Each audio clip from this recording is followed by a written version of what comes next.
बोल प्रेम जी जवाब दीजिए। अब जी नहीं, मैं जो जासूसी हुई नहीं उसको लेकर इतना कोहराम है, और जो जासूसी सिद्ध है, डॉक्टर मनमोहन सिंह जी ने स्वीकारा कि मेरे कार्यकाल के दौरान आरटीआई में आए कि 9,000 लोगों की एवरेज जो है प्रतिमाह 9,000 लोगों की स्क्रूटनिंग होती थी। ये किसने स्वीकारा? डॉक्टर मनमोहन सिंह जी की सरकार ने स्वीकार किया है।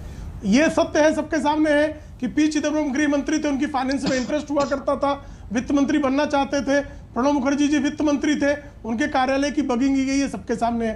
राष्ट्रपति भवन किनके दौरान बगिंग हुई है? और तो जाने दीजिए, पंडित जवाहरलाल नेहरू नेताजी सुभाष चंद्र के परिवार की जासूसी किया करते थे, ये सीक्रेट पेपर सबके सामने है। तो इनकी परेशानी ये है कि नेहरू ने जासूसी कराई, इंदिरा जी ने जासूसी करवाई, राजीव जी ने जासूसी करवाई, सोनिया जी ने जासूसी कराई, और ये लोग जासूसी क्यों नहीं करवा रहे? ये पारदर्शी सरकार क्यों चला रहे? ये पारदर्शी सरकार क्यों चला रहे? ये लोकतांत्रिक सरकार क्यों चला रहे? ये संविधान के हिसाब से क्यों चलते हैं? ये कानून क्यों मानते हैं? इनकी परेशानी है, इनकी परेशानी है। से देर कर दी। नहीं, मैं तो आपके कुकर्मों को सिर्फ बता रहा हूँ, सिर्फ मैं आपके कुकर्म गिना रहा हूँ, और जिस पर आप कभी शर्मिंदा नहीं हुए। और यहाँ कपोल कल्पित आप जो है कहानियां सुना रहे हैं, आप कपोल कल्पित कहानियों पे जांच करना चाहते हैं, और आपकी जो जांच होती नहीं है। ठीक है, पवन जी जवाब दे रहे हैं। आप जो है बता रहा हूँ आपको, नेहरू जी ने कराई जासूसी, इंदिरा जी ने कराई जासूसी, राजीव जी ने कराई जासूसी, सोनिया जी ने कराई जासूसी, और मोदी जी क्यों नहीं जासूसी करा रहे?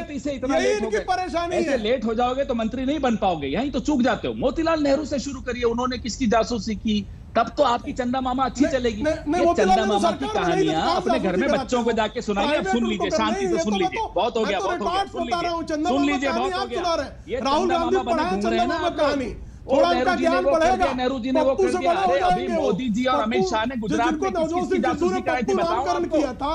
नवजोत सिंह सिद्धू, शुरू करें, जो आपके प्रदेश अध्यक्ष हैं, उन्होंने जिनका नामकरण पप्पू किया था, किसकी जांच कराते थे? कोई सरकारी काम नहीं होता। जरा परिपक्वता आ जाएगी। गैर सरकारी महिला की जासूसी करवाई थी या नहीं करवाई थी, आप लोगों ने बताइए ना। और जरा दैनिक भास्कर में छाप दिया, उसके रेड हो गई। ये तो आपका चरित्र है, ये आपकी संस्कार है। इससे यहाँ बैठकर नेहरू नेहरू मत क्या करिए। ये नेहरू नेहरू की माला जपना बंद कीजिए, तब तो जाके सरकार चला पाएंगे।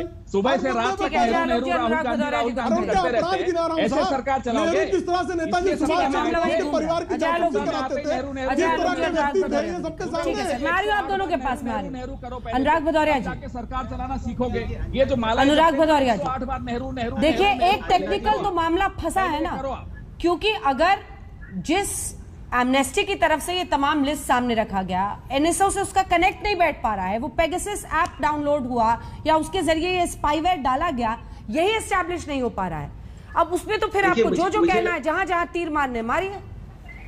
देखिए, मुझे लगता है अंजना जी, हमारे जेडीयू के प्रवक्ता है, उनको शायद भारतीय जनता पार्टी की संस्कृति और संस्कार नहीं मालूम है। ये हमारे संविधान के हिसाब से नहीं चलते। इन्होंने कहा कि मंत्री सदन में झूठ नहीं बोल सकता। ये पहली सरकार है जो सदन में खड़े होकर झूठ बोल रही है कि ऑक्सीजन की कमी से एक भी मौतें नहीं हुई और पूरे हिंदुस्तान में मौतें देखी, हाहाकार देखा है। तो ऐसी सरकार है। और मुझे एक बात समझ में नहीं आती, बार बार ये कहा जा रहा है कि विपक्ष के नेता एफआईआर क्यों नहीं करते। अरे विपक्ष को आप सत्ता से, आप सरकार से अलग क्यों समझते हो? ये हमारे निजता का मामला है और राष्ट्र का मामला है, राष्ट्र की एकता और अखंडता का मामला है। अगर इस तरह की जासूसी अगर हमारे राष्ट्र के अंदर में हो रही है, किसी व्यक्ति पे हो रही हो, चाहे नेता पे हो रही हो, पत्रकारों पे हो रही हो, या यहाँ पे सरकार के किसी व्यक्ति पे हो रही हो, या विपक्ष के नेताओं पे हो रही हो, ये जिम्मेदारी सरकार की बनती है कि हर व्यक्ति को सुरक्षा देना, हर व्यक्ति को स्वस्थ रखना, ये सरकार की जिम्मेदारी है। ये आम जनता की जिम्मेदारी नहीं है, ये विपक्ष की जिम्मेदारी नहीं है, ये जिम्मेदारी सरकार की होती है। विपक्ष सवाल उठा रहा है, विपक्ष भी सरकार का हिस्सा है। संविधान ने उसको लोकतंत्र में अधिकार दिया है और अपने अधिकार का पालन कर रहा है। वो सरकार अपने संवैधानिक और अधिकार का पालन नहीं कर रही है। उसके पास अधिकार है कि इसकी इंक्वायरी कराए और पता लगाए कि सच है। सरकार आके सदन में बोले,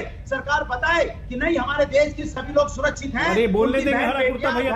जो बेडरूम है, ड्राइंग रूम में सुरक्षित है, कोई कितनी जिम्मेदारी आपकी है, क्योंकि आपको सरकार हमने चुना है, जनता ने आपको चुना है। ये हो गया, जनता ने जब आपको चुना है तो जनता की जवाबदेही आपकी है। विपक्ष की आप हमेशा हर चीज में विपक्ष की जवाबदेही फिर सरकार किस लिए यहाँ पे जरा बता दीजिए आप। वो सरकार यहाँ पे जब सारी जवाबदेही विपक्ष की होगी तो सरकार सरकार आरोप लगाने के लिए, सरकार इतिहास सुनाने के लिए, या बातें बताने के लिए। अगर आप कांग्रेस के पद चिन्हों पे चलना चाहते हो तो आपका हाल वही होगा। रोकिए अंजना जी। अगर कांग्रेस ने जासूसी की थी तो आज कांग्रेस हाल क्या है? आ रही पवन जी, आ रही हूँ, आप भी लगातार बोल रहे हैं, रुक जाइए थोड़ा सा, एक बार अजय आलोक जवाब अजय जी जवाब अजय जी से ही पूछना चाह रहा हूँ। अंजना जी, आपका डिबेट एंड होने वाला है, 40 मिनट का डिबेट। आप खुद मुझे विश्लेषण करके जरा ट्वीट कर दीजिएगा कि पवन जी, अनुराग जी और मनोजीत जी, ये तीनों मिला के एक ही बात को इन्होंने कितनी बार रिपीट किया है।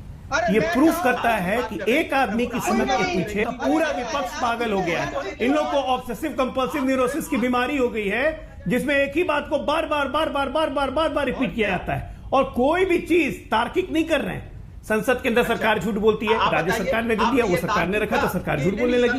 एक ही बात को बार बार कहने से गोल्डर्स की तरह झूठ सच नहीं हो जाएगा भाई। ओसीएन ऑब्सेसिव कंपल्सिव न्यूरोसिस की बीमारी हो गई है आप लोग को। क्यों फॉलो कर रहे हैं एक आदमी को जो रहे कुछ चीज निकालता है उसकी